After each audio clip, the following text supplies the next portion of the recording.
నమస్తే అండి. Welcome to Agrivision.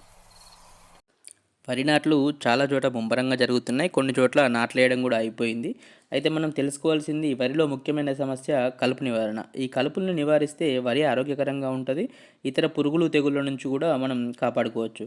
అయితే మనం తెలుసుకోవాల్సిన విషయం ఏందంటే మనం 2 రకాల కలుపు మందులను వాడతాం. ఒకటి నాటేసినంక 3-4 రోజుల లోపల వాడేది. వీటిని ప్రీ ఎమర్జెంట్ అంటారు. ఇంకొకటి 20-25 రోజుల్లో కలుపులొచ్చిన తర్వాత వాడేది. వీటిని పోస్ట్ ఎమర్జెంట్ అంటారు.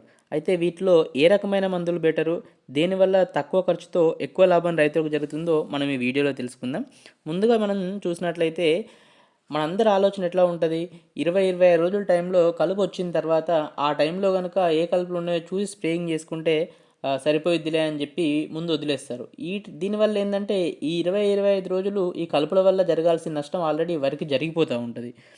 దానితో పాటు ఆ టైంలో మనం స్ప్రేయింగ్ చేసుకుంటే మనకి ఏ కలుపు మందైనా 3-5 ఆకుల దశలో ఉన్నప్పుడే బాగా పనిచేస్తది. ఆ టైం వరకు కొన్ని పెరిగిపోతుంటాయి. కొన్ని ఇంకెక్కువగా ఉంటాయి. దీనివల్ల మనము 2, 3 రకాల మందులు కలిపి కొట్టాల్సొస్తది. దీనివల్ల ఒకటి డబ్బు వృధా. దాంతో పాటు ఎంతో కొంత వరికి గూడా నష్టం గూడా జరుగుతది.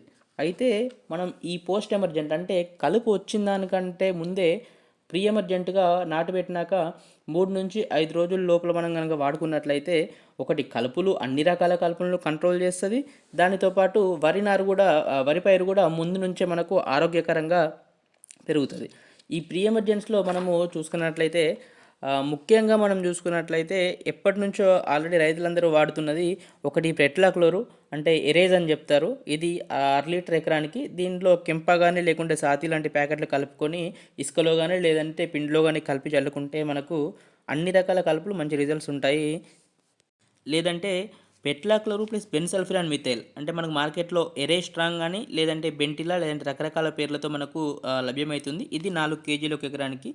లేదంటే పెట్లాక్లోరు ప్లస్ పైరజోసల్ఫ్రాన్ ఇథైల్ ఇది కూడా 4 కేజీలు. మనకు మార్కెట్‌లో ఎరేస్ గోల్డ్ లేదంటే స్వచ్ లేదంటే రకరకాల పేర్లతో మనకు దొరుకుతుంది. ఏ కంపెనీదైనా మంచి కంపెనీ తీసి వాడుకోండి. ఇది కూడా 4 కేజీల ఎకరాలు. ఇవన్నీ కూడా మనము ఒక 2 ఇంచులు నీళ్లు ఉంచుకొని చల్లిన తర్వాత నీరు మొత్తం దానిలోనే ఇంకేటట్టు చూసుకోండి. చాలా బాగా పనిచేస్తది. వీటి వల్ల ఇవన్నీ కూడా మనకు దాదాపు 700-800 రూపాయల్లో మనకు వీటన్నిటితో అయిపోతది. అదే మనం 20-25 రోజుల్లో గనుక చూసుకున్నట్లయితే ఎకరానికి దాదాపు 1600-1700 ఖర్చు చేయాల్సొస్తది. కాబట్టి దీనివల్ల అన్ని కలుపులు కంట్రోల్ అవుతాయి. మొదటి నుంచే వరి నారు కూడా వరి పైరు కూడా ఆరోగ్యకరంగా ఉంటుంది కాబట్టి ఈ 3-5 రోజుల దశలో మనము చల్లుకోవడమే చాలా ఉత్తమం. ఒకవేళ ఇప్పటికే ఆల్రెడీ 3-5 రోజులు దాటితే గనక 8-10 రోజుల్లోపు మనకి ఈ పెనాక్సులం ప్లస్ బుటాక్లోర్ అనే టెక్నికల్ కొరియన్ అని ఉంటది. ఇది కూడా మనం వాడుకోవచ్చు. ఇది వాడుకుంటే కూడా మనకు మంచి కంట్రోల్‌లో ఉంటది. కాబట్టి మనం ముఖ్యంగా తెలుసుకోవాల్సిన విషయం ఏందంటే అది వచ్చిన తర్వాత కలుపులు బాగా వచ్చిన తర్వాత దాన్ని కంట్రోల్ చేసుకోవడం కంటే ముందు కంట్రోల్ చేసుకుంటే మనకు మంచి కలుపులు మంచిగా కంట్రోల్ అయితే దాంతో పాటు వరి నారు కూడా బాగా పెరుగుతదన్నట్టు. కాబట్టి రైతు సోదరులందరూ కూడా ముందుగానే కలుపుల్ని కంట్రోల్ చేసుకోండి. మంచి దిగుబడి పొందండి. ఇటువంటి మరిన్ని వీడియోల కోసం వెంటనే సబ్స్క్రైబ్ చేయండి.